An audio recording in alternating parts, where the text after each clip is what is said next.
பொன்னியின் செல்வன் முதலாம் பாகம் 34ஆம் அத்தியாயம். லதா மண்டம். அடர்ந்த மாந்தோப்புக்கிடையே சென்ற ஒற்றையடி பாதையின் வழியாக அம்மங்கை விடுவிடுவென்று நடந்து செல்ல வந்தியத்தேவனும் விரைவாகத் தொடர்ந்து சென்றான். மரஞ்செடிகளின் மீது மோதிக் கொள்ளாமல் அந்த இருளில் நடந்து செல்லுவது கஷ்டமாகத்தான் இருந்தது. ஒரு சமயம் இவன் மரத்தில் மோதிக் கொள்ள பார்த்து தயங்கி நின்றபோது அந்த மங்கை திரும்பி பார்த்து, ஏன் நிற்கிறாய்? வழி மறந்து போய்விட்டதா? நீதான் இருட்டில் கண் தெரிகிற மனிதன் ஆயிற்றே என்றாள். அதற்கு பதிலாக வந்தியத்தேவன் உதட்டில் விரலை வைத்து முன்னால் அவள் சொன்னது போல் உஷ் என்றான். அதே நேரத்தில் மதில் சுவருக்கு வழியே ஏதோ சப்தம் கேட்டது. மனித நடமாட்டம் போல தோணித்தது. பிறகு இருவரும் மறுபடி நடந்தார்கள். கொஞ்ச தூரம் போனதும் வல்லவரையன் இலேசாகச் சிரித்தான். அந்த மங்கை திரும்பி பார்த்து, என்னத்தைக் கண்டு சிரிக்கிறாய் என்றாள். கண்டு சிரிக்கவில்லை, கேட்டுச் சிரிக்கிறேன். அப்படி என்றால் என்னைத் தேடி வந்தவர்களின் காலடி சத்தத்தை சற்று முன்னே கேட்கவில்லையா? அவர்கள் ஏமாந்து போனதை எண்ணிச் சிரிக்கிறேன். அவள் சிறிது பயத்துடன், உன்னை யாராவது தேடி வருகிறார்களா என்ன? எதற்காக என்றாள். இல்லாவிட்டால் எதற்காக இந்த குருட்டு இருட்டில் மதில் சுவரில் வந்து மோதிக் கொண்டு உட்கார்ந்திருக்க வேண்டும்? அச்சமயம் காற்றின் அசைவில் மரக்கிளைகள் விலகி நிலாக்கதிர் ஒன்று வந்தியத்தேவனுடைய முகத்தின் மீது விழுந்தது. அந்த பெண் சற்று வியப்புடனும் திகைப்புடனும் அவனை பார்த்தாள். என்ன பார்க்கிறாய் என்று கேட்டான். நீதானா என்று பார்த்தேன். நான் இல்லாவிட்டால் வேறு யாராய இருப்பேன்? போன தடவை நீ வந்திருந்த போது பெரிய மீசை வைத்திருந்தாயே. நல்ல கேள்வி கேட்கிறாய். என்னைப் போல் சுவர் ஏறி குதித்து வருகிறவன் அடிக்கடி வேஷத்தை மாற்றிக் கொள்ளாவிட்டால் எப்படி? முன்னைக்கு இப்போது இளமையாய்த் தோன்றுகிறாயே. உற்சாகம் இருக்கும் போது இளமைதானே வருகிறது. அப்படி உனக்கு என்ன உற்சாகம் வந்தது? உங்கள் மகாராணியின் தயவு இருக்கும் போது உற்சாகத்துக்கு என்ன குறைவு? பரிகாசம் செய்ய வேண்டாம். இன்றைக்கு எங்கள் எஜமானி இளைய ராணிதான். ஒரு நாள் நிச்சயமாக மகாராணி ஆவார்கள். அதைத்தான் நானும் சொல்லுகிறேன். இதுதானா சொல்வாய்? உன்னுடைய மந்திர சக்தியினால் தான் மகாராணி ஆனார்கள் என்று கூடச் சொல்வாய். பாதி ராஜ்யத்தை கொடு என்று கேட்டாலும் கேட்பாய். வந்தியத்தேவன் அறிய விரும்பியதை ஒருவாறு அறிந்து கொண்டான். பிறகு அவன் ஒன்றும் பேசவில்லை. தீவிரமாக யோசித்துக் கொண்டே நடந்தான். தான் சந்திக்கப் போகிறது யாரை? பழுவூர் இளையராணியாயிருக்கலாம், அல்லது மதுராந்தகத் தேவரை மணந்து கொண்ட சின்ன பழுவேட்டரையரின் மகளாயிருக்கலாம். தன்னை மந்திரவாதி என்று எண்ணி அந்த பெண் அழைத்துக் கொண்டு போகிறாள். போய் அந்த இளையராணி யாராயிருந்தாலும் அவளை சந்திக்கும் போது எப்படி நடந்து கொள்வது? நெஞ்சே, தைரியத்தை கைவிடாதே. தைரியம் உள்ள வரையில் ஜெயமும் உண்டு. சமயத்தில் ஏதேனும் யுக்தி தோன்றாமல் போகாது. இதுவரையில் எந்த நெருக்கடியிலும் நாம் தோல்வியுற்று வந்ததில்லை. அதிலும் பெண் பிள்ளை ஒருத்தியிடமா தோல்வியடையப் போகிறோம்? ஒரு பெரிய மாளிகையை அவர்கள் நெருங்கிச் சென்றார்கள். ஆனால் மாளிகையின் முன் வாசலை நோக்கிச் செல்லவில்லை. பின்புற வாசலையும் நெருங்கவில்லை. மாளிகையின் ஒரு பக்கத்தில் தோட்டத்துக்குள் நீட்டி விட்டிருந்த சிருங்கார லதா மண்டபத்தை நெருங்கினார்கள். இன்னும் அருகில் நெருங்கிய போது அந்த லதா மண்டபம் இரண்டு பெரிய பிரம்மாண்டமான மாளிகைகளை ஒன்று சேர்க்கும் பாதையைப் போல் அமைந்திருப்பது தெரிந்தது. அப்படிச் சேர்க்கப்பட்ட இரு கட்டடங்களும் ஒருவிதத்தில் மாறுபட்டிருந்தன. வலதுபுறத்து மாளிகை அதன் உள்ளே சுடர் விட்டு எரிந்த பல தீபங்களினால் ஜொலித்துக் கொண்டிருந்தது. உள்ளிருந்து பலவித கலகலப்பான தொனிகள் வந்து கொண்டிருந்தன. இடதுபுறத்து கட்டடத்திலோ ஒரு சிறு தீபம் கூட எரியவில்லை. நிலா வெளிச்சத்தில் அதன் வெளிச்சுவர்கள் நெடிதுயர்ந்து தெரிந்தன. ஆனால் அந்த மாளிகையின் உள்ளே நிசப்தமும் இருளும் குடிகொண்டிருந்தன. வந்தியத்தேவனை அழைத்துக் கொண்டு வந்த பெண் லதா மண்டபத்தை அணுகியதும் அவனை பார்த்துச் சமிக்ஞையினால் அங்கேயே நிற்கும்படி சொன்னாள். அவனும் அப்படியே நின்றான். அவ்விதம் நின்றபோது தான் அந்த இடத்தில் நிறைந்திருந்த மலர்களின் நறுமணத்தை அவன் உணர்ந்தான். அப்பப்பா, என்ன வாசம், என்ன வாசம்! மூக்கில் நெடி போல ஏறி தலையை கிறுகிறுக்க அடிக்கிறதே!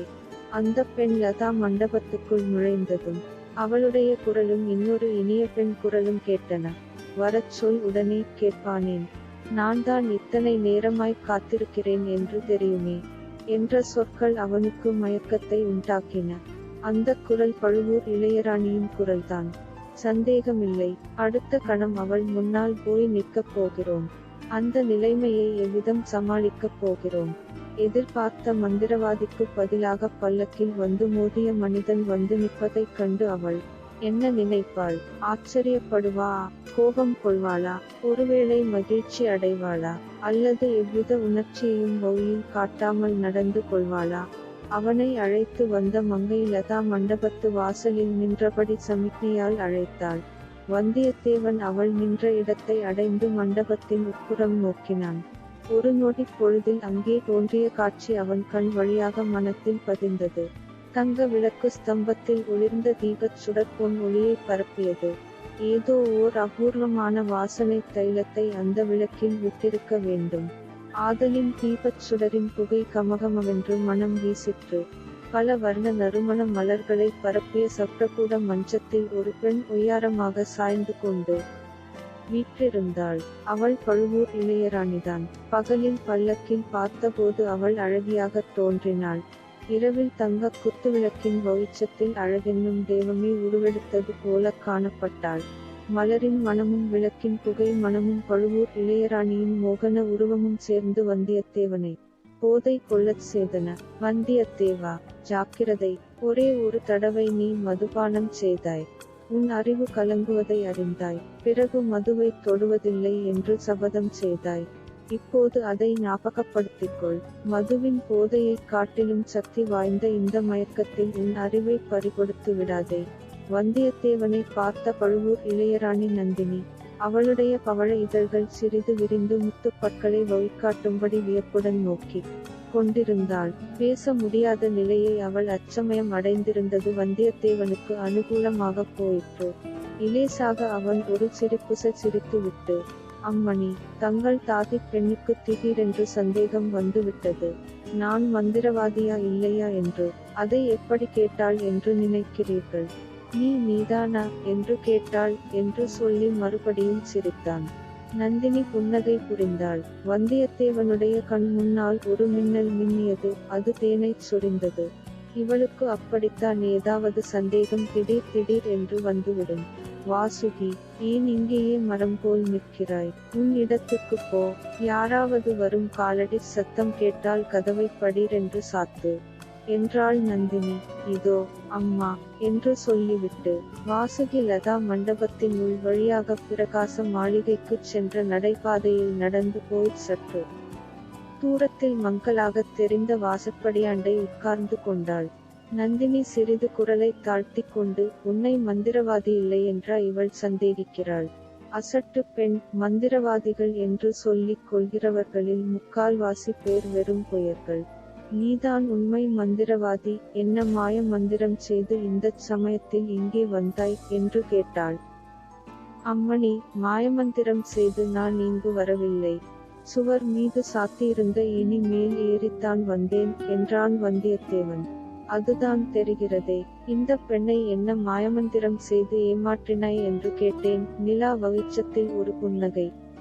புரிந்தேன், அவ்வளவுதான். அதற்குச் சரிப்பட்டு வராவிட்டால் தாங்கள் கொடுத்த மந்திர மோதிரத்தை காட்ட எண்ணியிருந்தேன். அதை பத்திரமாய் வைத்திருக்கிறாய் அல்லவா? அந்த மோதிரம் இருக்கும்போது பகலில் பகிரங்கமாக இங்கே வந்திருக்கலாமே.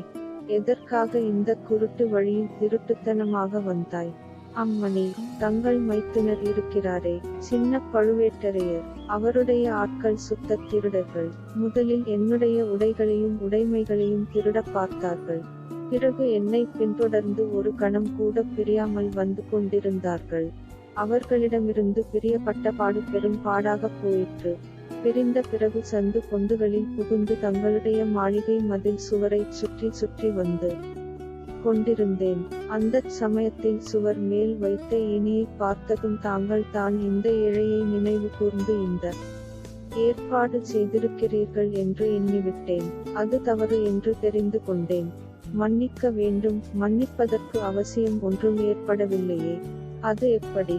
அம்மணி, நீ நினைத்தது அவ்வளவாகத் தவறும் இல்லை. மந்திரவாதியை எதற்காக நான் தருவிக்க நினைத்தேன் தெரியுமா? தெரியவில்லை அம்மணி. எனக்கு மந்திரமும் தெரியாது, ஜோசியமும் தெரியாது. உன்னை நேற்று காலையில் பார்த்தது முதலாவது உன்னுடைய ஞாபகமாகவே இருந்தது. நீ ஏன் இன்னும் என்னை பார்க்க வரவில்லை என்று தெரிந்து கொள்ள விரும்பினேன். அதற்காகவே தான் நான் மந்திரவாதியை கூப்பிட்டனுப்பினேன். மிக்க ஆச்சரியமாயிருக்கிறது. எது? இப்போது நீங்கள் சொன்னதுதான். நேற்று உங்களை பார்த்தது முதலாவது எனக்கும் உங்கள் ஞாபகமாகவே இருந்தது. பூர்வ ஜன்ம வாசனையில் உனக்கு நம்பிக்கை உண்டா? அப்படியென்றால் பூர்வ ஜன்மத்தில் 2 பேருக்கு நட்போ உறவோ இருந்தால் இந்த ஜன்மத்திலும் அத்தகைய சொந்தம் ஏற்படும் என்கிறார்களே, அதைத்தான் சொல்லுகிறேன். நேற்று வரையில் எனக்கு அந்த நம்பிக்கை இல்லை. நேற்று தான் அதில் நம்பிக்கை பிறந்தது. இவ்விதம் வந்தியத்தேவன் கூறிய போது வழிப்படையாகப் போய் சொன்னான் என்றாலும் மனத்திற்குள் குழந்தை ஜோதிடர் வீட்டில் பார்த்த பெண்ணை நினைத்து கொண்டுதான் சொன்னான். ஆனால் நந்தினிக்கு அதை பற்றிய விவரமே தெரிய இடமில்லையல்லவா? தன்னை பற்றி சொல்வதாகவே நினைத்து கொண்டாள். ஆனால் அதற்காக நீ என்னை பார்க்க வரவில்லையே. ஏதோ ஆழ்வார்க்கடியார் நம்பி என்பவர் செய்தி சொல்லி அனுப்பியதாக. ஆம் அம்மணி, அவர் சொல்லி அனுப்பிய செய்தியை தங்களிடம் சொல்வதற்காகவே முதலில் தங்களை பார்க்க விரும்பினேன். தங்களை ஒருமுறை பார்த்த பிறகு பழைய காரணமெல்லாம் மறந்து போய்விட்டது. ஆழ்வார்க்கடியாரை நீ எங்கே பார்த்தாய்? என்ன செய்தி சொல்லி அனுப்பினார்? வீரநாராயணபுரத்துக்கு அருகில் ஆழ்வார்க்கடியார் நம்பியை சந்தித்தேன். அவர் தம் கைத்தடியின் சக்தியைக் கொண்டு விஷ்ணுதான் பெரிய தெய்வம் என்று மெய்ப்பிக்க முயன்றார். அச்சமயத்தில் பெரிய பழுவேட்டரையரின் பரிவாரங்கள் வந்தன. அவரைத் தொடர்ந்து தங்கள் பல்லக்கும் வந்தது. அங்கே என்ன ரகளை என்று பார்ப்பதற்காகவோ என்னவோ தங்களுடைய ஒரு பொற்கரம் பல்லக்கின் திரையை விலக்கியது. அப்போதுதான் தாங்கள் என்று தெரிந்து கொண்டு ஆழ்வார்க்கடியார் தங்களுக்கு ஒரு செய்தி அனுப்ப விரும்பினார். நானும் அன்றிரவு கடம்பூர் சம்புவரையர் மாளிகையில் தங்கியபடியால் என்னிடம் செய்தி சொல்லி அனுப்பினார். ஆனால் கடம்பூரில் தங்களை நான் பார்க்க முடியவில்லை. தஞ்சாவூர் கோட்டைக்கருகில் சாலையில்தான் சந்திக்க முடிந்தது. அதுவும் தங்கள் பல்லக்கு என் குதிரை மேல் மோதியதினால்தான். இவ்விதம் வந்தியத்தேவன் சொல்லி வந்தபோது நந்தினி மேலே அண்ணாந்து பார்த்து கொண்டிருந்தாள். ஆகையால் அவளுடைய முகபாவத்திலிருந்து ஒன்றும் கண்டுபிடிக்க முடியவில்லை. கடைசியில் வந்தியத்தேவன் சொன்னதை கேட்டதும் அவனை திரும்பி பார்த்து ஒரு மோகன புன்னகை புரிந்தாள். ஆமாம், நான் ஏறும் பல்லக்கு பொல்லாத பல்லக்குதான் என்றாள்.